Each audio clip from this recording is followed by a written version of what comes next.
It's a Locked On crossover. Locked On Braves, Locked On Angels, and on today's show, we discuss who has the advantage in the weekend series. Is it the Braves? Is it the Angels? I think it's pretty obvious. How Wash and EY impacted the Braves and now are impacting the Angels, and what can we expect moving forward for the Braves and the Angels? It's time to get locked on with Jake, Mike, and John, and this is a Locked On crossover with the Braves and the Angels.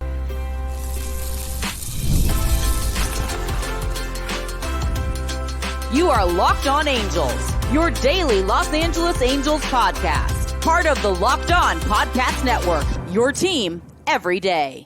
Yes, it is, and yes, we are. Thanks for making us your first listen of the day. You can find us anywhere you get your podcasts, including Apple Podcast, Spotify, and SiriusXM by searching Locked On Angels and Locked On Braves. And if you'd like to get back to us for all this incredible content, here's some things that you can do. Leave us a rate and a review on Apple Podcast. If you're watching on YouTube, hit that thumbs up button. And if you're not subscribed, please subscribe and become a Locked On Everydayer. And whether you're watching or listening, come over to YouTube, leave a comment. It's one of the best ways to get in touch with us and be a part of the conversation. And this episode is brought to you by PrizePicks. It's the easiest and most exciting way to play daily fantasy sports. Go to prizepicks.com/LockedOnMLB. Use our promo code LockedOnMLB for a first deposit match of up to $100. Thank you for being here for this special edition of Locked On Angels and Locked On Braves. It's a crossover edition where the three of us are hanging out talking about this upcoming Angels and Braves series. If you don't know us, my name is John, and that's my brother Mike. And my name is Mike, and that's my brother John. And we're here with our friend. So for our everydayers, our Angels everydayers, that's Jake Mastroianni of Locked On Braves. What's up, Jake?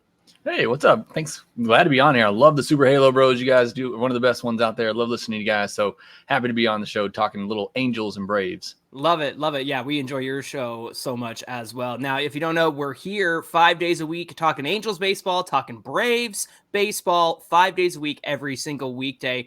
On today's show, we're going to be previewing this series between the Angels and the Braves. Very rarely do the Braves come to town for us, so it's kind of an exciting series.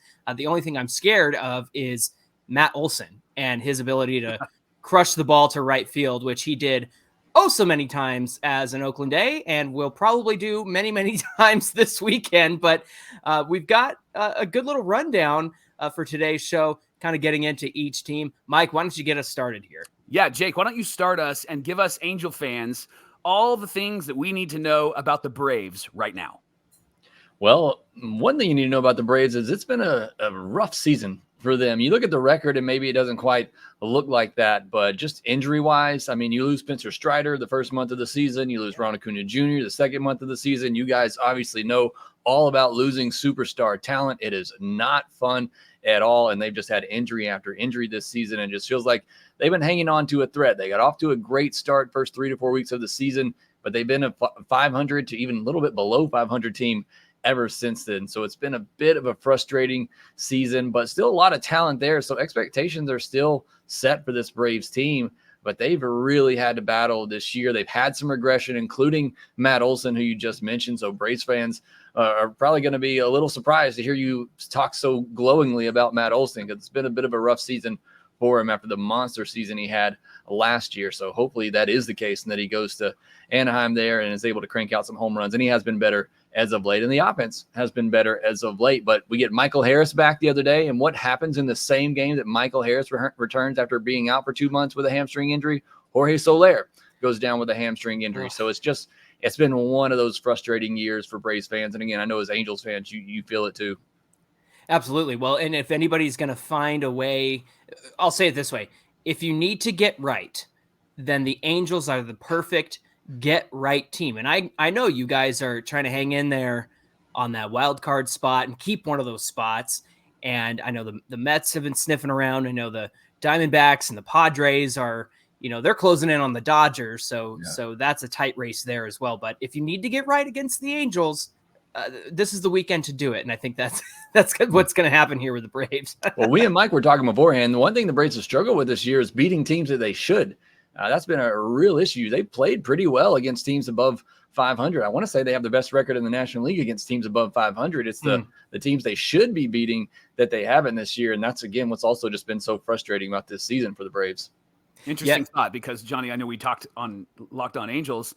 how often the Angels do really well against those good teams and terrible against the bad teams. And Right. so give the Braves fans, John, a glimpse into the misery. I'm sorry, the fandom of being an Angel fan around here. Where the Angels are, where are they at right now? Well, if you're a Braves fan and you're communicating or interacting with any Angel fan online, they should have let you know that this year was not going to be a winning season. And I think that should be clear to most baseball fans. However, the Angels would paint a different picture. The team itself and the front office would paint a very different picture coming into this year.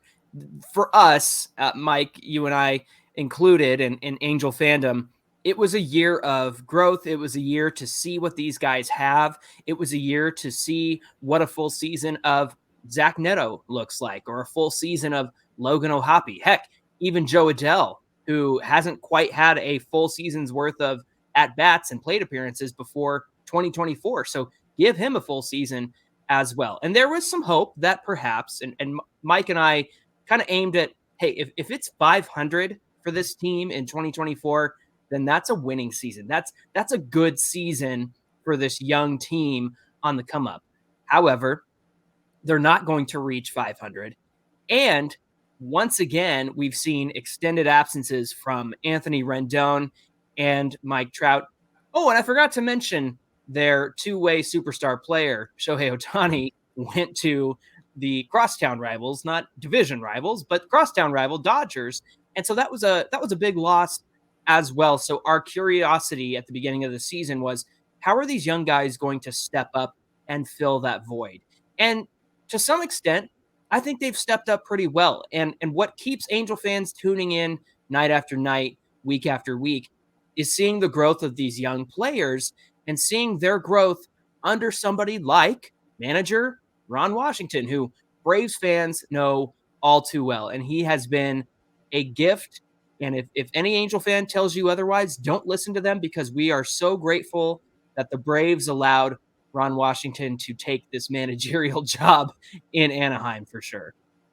Yeah, and Ron Washington is, obviously a big part of this Braves team and has been for a long time. And Braves fans didn't want to let him go. I mean, there have been players that I think Braves fans were more acceptable of leaving than Ron Washington, because a lot of people believe he meant that much to this team, and not necessarily so much for what he does on the field. And he's obviously a great defensive coach, but it's just his personality in the clubhouse, keeping everything loose and everything that he's brought to this team. And Eric Young is too. I mean, he was that same type of guy. They were just, again, they were bigger than coaches. It was more just what they did interactionally with the team and in the clubhouse that was so important and vital to the chemistry in that Braves team. And it's honestly led a lot of Braves fans this year to point to that, to being the biggest reason why this Braves team has not met expectations. I don't know that I necessarily completely buy that losing your first and third base coaches has led to success on the field not being there. But I do think that is part of it, because those two guys had been there for a while and they were such key members. So again, if I could take over here for a second and ask you a question. Sure. What are your feelings on both Ron Washington and Eric Young? Obviously, the record is not where you want it to. I don't think should necessarily be, discount those two guys. But, what are your feelings on them with this Angels team, and how do you feel the direction they're going? Yeah, go ahead, Mike. Why don't you take this one? Well, I love Wash. I think that he has brought what this team has needed for a really long time. We haven't had a strong manager who has invested in the players since Mike Scioscia was there.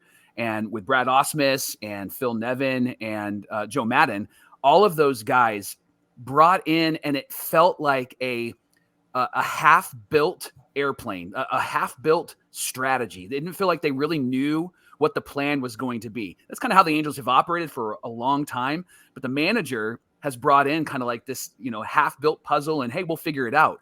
When Wash got here, immediately you knew that this team was going to be better fundamentally. You knew this team was going to be better emotionally. Their IQ was going to grow. And I think you see that in players like our shortstop, Zach Neto, who has become, I think, the superstar of this team because he's played and he has been a great leader for us. He moved to the second spot in the lineup and will be there this weekend.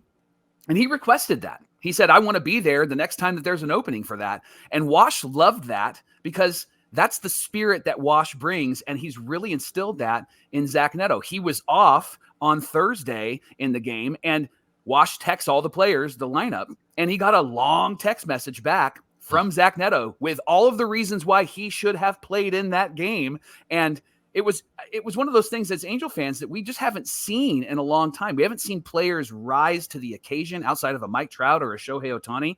And we haven't seen players rise to the standard that the manager is bringing, because the managers just didn't bring a standard. And I think that's what has allowed Angel fans to support this team and really fall in love with Ron Washington. Sure, we'd love to see a better win-loss record, but ultimately we see a better fundamental baseball team. We see a team that is adjusting and developing, and they're thinking out on the field, and they're thinking in the right direction. And I think that that's what Wash has really brought to the Halos. Yeah, and I think that's one thing. You look at this Braves team this year where a lot of fans are frustrated because they haven't been doing those little things as well this year. And with all the injuries and some of the regression offensively, last year they just pounded their way to wins. It was easy last season. This year, with all the injuries, they've had to work a little harder, and it's kind of exposed some of those little things that have cost the Braves games in this one. And something that, as you mentioned in here, and you talk about Wash with the Angels, I think that kind of reflects on what Braves fans are missing right now. They're just not doing some of those little things really well that Wash was so great at pointing out and teaching. Hey, thanks for making Locked On Angels and Locked On Braves your first listen of the day. The Angels and the Braves are playing tonight, 6:38 Pacific time. Is it 8:38 your time out there, Jake? 8:38? Ooh, yeah, that's a late night for you guys. We don't envy you here on the West Coast. You can, of course, catch every pitch of the Angels or Braves hometown broadcast on SiriusXM with the SXM app. Just search Angels or Braves. Coming up on this Locked On crossover, who's got the advantage this weekend? Well, we're going to get into all the details about that coming right up. Today's episode is brought to you by Liquid IV. You can get hydrated and stay hydrated with electrolytes, essential vitamins, and clinically tested nutrients from the #1 powdered hydration brand in America, Liquid IV. It's perfect after a workout, hot days, especially in Southern California. It's been really hot, and long work hours. Get hydrated, stay hydrated, because a rundown you isn't good for anyone, including you. 1 stick of Liquid IV in 16 ounces of water hydrates better than water alone, and it provides 3 times the electrolytes of the leading sports drink, plus 8 vitamins and nutrients, all in a single stick. Best part, it tastes great, and I can vouch for that. I love the cherry, by the way, one of my favorites. Always non-GMO, vegan, gluten-free, dairy-free, soy-free. No more dehydration for our everydayers with Liquid IV. And you can get 20% off your first order when you go to liquidiv.com and use our promo code MLB at checkout. That's 20% off your first order when you shop better hydration today with Liquid IV at liquidiv.com. Use our promo code MLB. Tear, pour, live more. Liquid IV.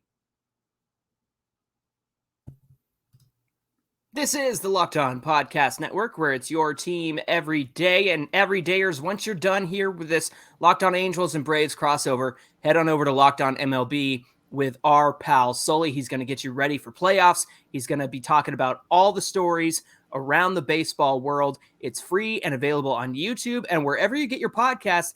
Of course, it's part of the Locked On Podcast Network, where it's your team every day. Speaking of your teams every day, the Braves and the Angels get together tonight, 6:38 Pacific time, 8:38 Central time. You can catch every pitch of the Angels hometown broadcast or the Braves hometown broadcast on SiriusXM with the SXM app. Just search Angels or Braves. Boys, last time our teams played, it was a really good team against a team that was trying to be really good. John, remember last year, the Angels just made some trades, and we were all excited. They went all in. They traded a lot of young guys and got a lot of really great starters, and Ronaldo Lopez was a part of that. We got him from the White Sox. Now he is a Brave, and we were excited. So we won the first game, and then the Braves demolished us for the rest of the series, and we fell apart. And so the vibes in SoCal are very different this season against the Braves than they were last season. Jake, I know that the Braves are involved in the race, the wild card race, and trying to get to the top of the East. So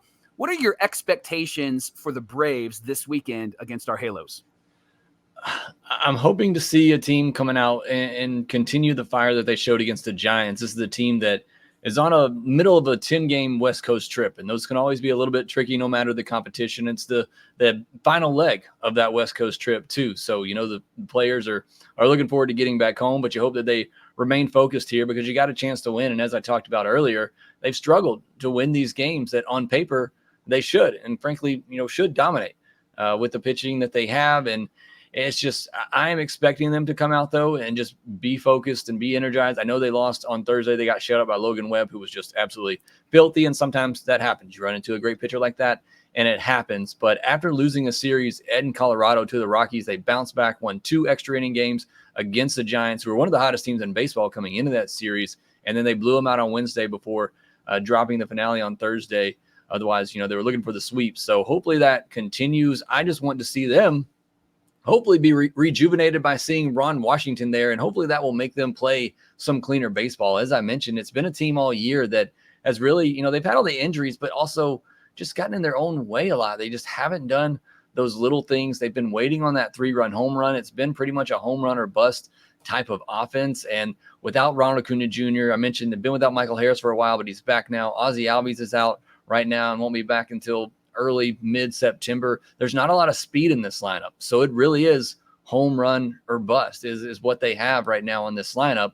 But those guys do it really well. And so that's kind of what I'm looking for. I want to see them continue to push, to really turn things around. But this season, it's just they take 2 steps forward, 2 steps back, 1 step forward, 2 steps back. It's just they have not been able to put it together for a consistent stretch for a week or two. And that's where Braves fans are just really frustrated. So we're hoping that Giant series kind of gets them back on track, gets them rolling on a big winning streak. Johnny, what are your expectations for our Halos this weekend against the Braves? Yeah, it's going to be interesting because of the pitching matchups that are upcoming. And on Friday, tonight, as it stands, it's going to be Jose Soriano on the mound for the Angels. And what's interesting about Jose Soriano is that he was a reliever, kind of took the path of what Ronaldo Lopez has done this season, in that he was a pretty hard-throwing reliever. They saw him, and this is a credit to, I think, Ron Washington and his coaching staff, and even Barry Enright, our pitching coach, to identify that, hey, this guy's talent goes beyond the bullpen. And so he has come out as a starter this season, and he's been really good for his first year as a starting pitcher. And so I think what happens in this series is you're going to find some unfamiliar pitching across the weekend when it comes to the Angels starters. And that might be to their advantage. I don't expect that the offense is going to be an issue for the Braves from the Angels side of things, because, man, they have just been so quiet over the last series against the Blue Jays. They were swept. The pitching was also not very good. And that's been a big question mark for this team almost all season. They've sent Reed Detmers down to AAA. Patrick Sandoval is going to be out beyond 2025 with Tommy John surgery. Tyler Anderson has been a real godsend, to be honest with you, because he turned it around from what his season looked like last year. Now, he did struggle against the Blue Jays over this last series, but to have Jose Soriano, Griffin Canning, and a newbie, Jack Kahanowitz, who had been called up from AA, came up, gave him 2 starts that weren't great, was sent back down, came back up, had a great outing his last time out. And so it'll be interesting to see how these Angels starters handle this very experienced Braves offense. And it's funny you mentioned, Jake, there's just like the ability to not do what they need to do against bad teams. The Angels have weirdly risen to the occasion and taken on teams like the Mets and the Yankees and won those series. They swept the Mariners, but then they'll play the A's and get swept. And then they'll play the Nationals and lose 2 out of 3. And so it's really going to be an interesting weekend to see, with these teams on a collision course, who's going to come out on top, because like you said, the Braves struggle against the teams they should beat, and the Angels seem to be able to rise to the occasion. But after the week the Angels have had, I think it's anybody's series this weekend, to be honest with you.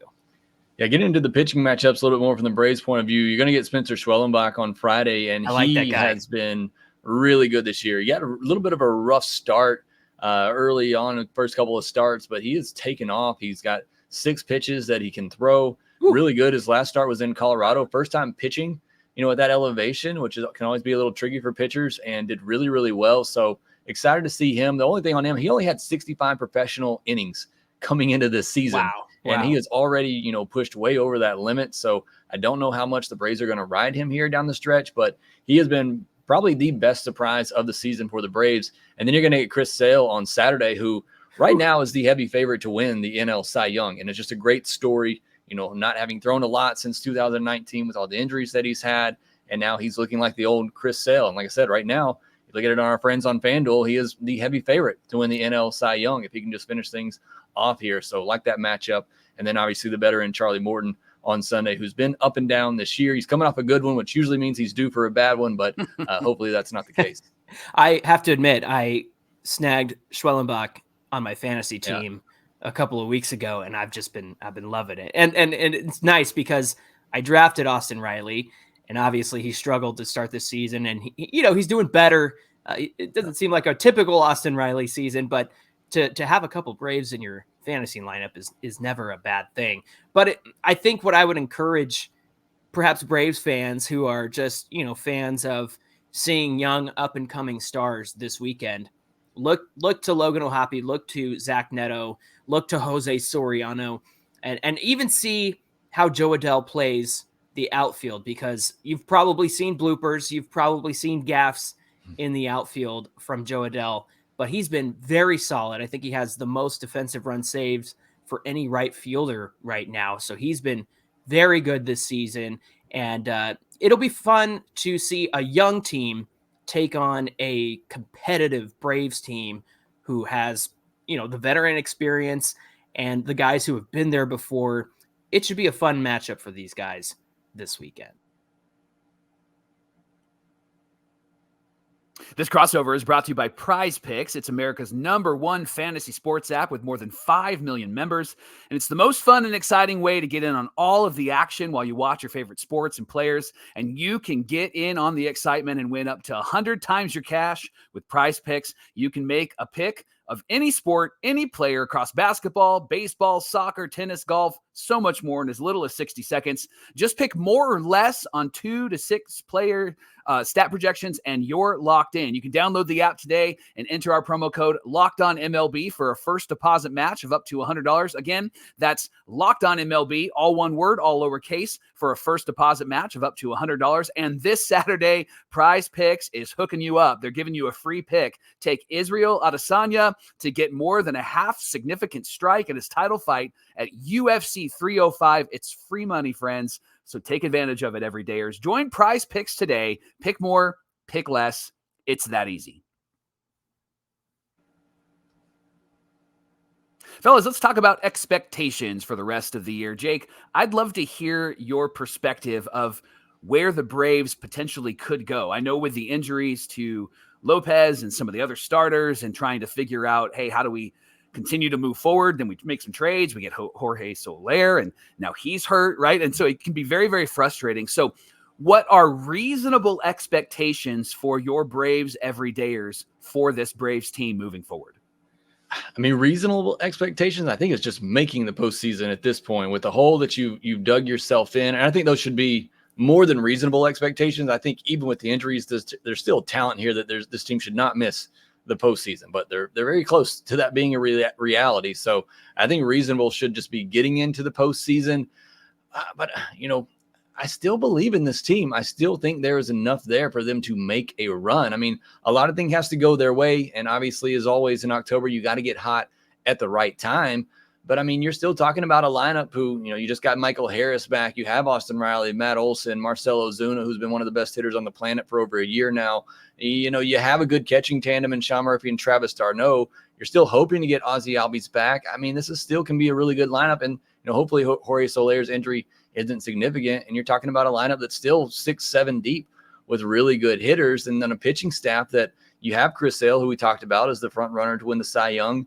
Max Fried, still a really good pitcher. His last couple of starts, he's been a little shaky coming off the injury he had at the All-Star break. You got a breakout season from Schwellenbach, and you got Ronaldo Lopez as well. And then the veteran Charlie Morton, you have a really good bullpen. So, I mean, all the pieces are still there, I think, for this team to accomplish their goals. It's just that so many things have gone. It just feels like one of those years where everything is going against you. Every little call and every game, it just feels like every ball the other team hit is just fair. Every ball you hit is just foul. It seems like one of those seasons that has made Braves fans, kind of pessimistic. But you look at it, you take a step back, and you look at this team. They still have all the pieces there, I believe, to make a run in the postseason, get to a World Series, and even win it, because it's still a really good pitching staff and still some really good hitters with some really good resumes. Things just have to click for them. Yeah, what's the one thing that has to go right for the Braves for the rest of the way? Like this is the thing. This is the tipping point. What do you think it is?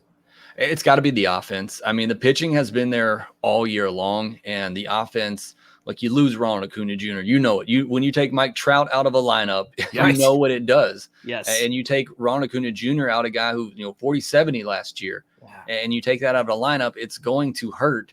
But the other guys in there, they've regressed too, and they haven't stepped up. You mentioned Austin Riley off to a slow start. Matt Olson's been up and down. Ozuna's the only one who's really consistently produced all year long. So if the Braves are going to reach their goal, and you can point to one thing, it's got to be the offense. I feel really good about this Braves pitching staff, starters, and the bullpen, although they did just lose A.J. Minter potentially for the year as well. So taking another hit there, but still some big pieces in that bullpen that are left, and that pitching staff's been carrying them all season. It really just does come down to, can this offense consistently put it together?